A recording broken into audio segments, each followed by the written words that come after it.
Satyabama Institute of Science and Technology, Chennai and Sriperumbudur. தேசிய அளவில் பெரும் சர்ச்சையை ஏற்படுத்தியுள்ள சிபிஎஸ்இ 12ஆம் வகுப்பு விடைத்தாள் மதிப்பீட்டு குளறுபடி தொடர்பாக நடவடிக்கை எடுக்கப்பட்டிருக்கிறது. சிபிஎஸ்இ தலைவர் செயலாளர் பணியிட மாற்றம் செய்யப்பட்டு மத்திய கல்வி அமைச்சகம் அது தொடர்பான உத்தரவை பிறப்பித்துள்ளது. இது தொடர்பான முக்கிய செய்தியை பார்க்கிறோம். கூடுதல் விவரங்களோடு இணைகிறார் எமது செய்தியாளர் ரமேஷ்குமார்.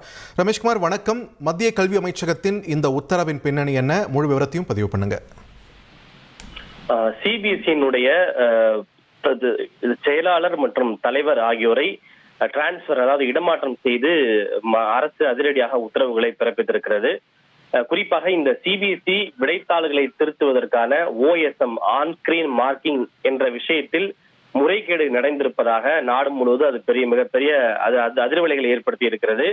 இதுல குளறுபடி நடந்ததாக மிகப்பெரிய குற்றச்சாட்டு எழுந்திருக்கிறது. இந்த சூழ்நிலையில் தான் இந்த டெண்டர் மற்றும் கொள்முதல் விவகாரங்கள் நடந்துள்ள முறைகேடுகள் குறித்து முழுமையான விசாரணை நடத்த உயர்மட்ட விசாரணை ஆணையம் ஒன்றும் அமைக்கப்பட்டிருக்கிறது. இந்தியாவினுடைய மிகப்பெரிய பள்ளி மற்றும் கல்வி வாரியமான சிபிஎஸ்இயில் பொதுத் தேர்வு விடைத்தாளை பாதுகாப்பாகவும் துல்லியமாகவும் திருத்துவதற்காக OSM என்று சொல்லப்படுகின்ற ஆன் ஸ்கிரீன் மார்க்கிங் சிஸ்டம் என்ற அந்த ஒரு நடைமுறை பின்பற்றப்படுகிறது. இது தொழில்நுட்பத்தின் மூலம் விடைத்தாள்கள் ஸ்கேனிங் செய்யப்பட்டு ஆன்லைன் மூலமாக ஆசிரியர்கள் கணினித்துறை மூலமாக தங்களுடைய மதிப்பெண்களை வழங்குவார்கள்.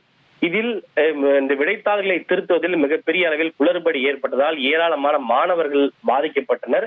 இதனால் மறுமதிப்பீடு செய்வதற்கான முயற்சிகள் கூட மேற்கொள்ளப்பட்டது. இது தவிர இந்த அதிநவீன OSM சேவைகளை தனியார் நிறுவனங்களிலிருந்து கொள்முதல் செய்வதற்கான டெண்டரும் விடப்பட்டது. இதில் விதிகள் மீறப்பட்டு குறிப்பிட்ட சில நிறுவனங்களுக்கு சாதகமாக பல கோடி ரூபாய் அளவில் முறைகேடுகள் நடந்துள்ளதாகவும் மத்திய கல்வி அமைச்சகத்திற்கு புகார்கள் வந்திருந்தன.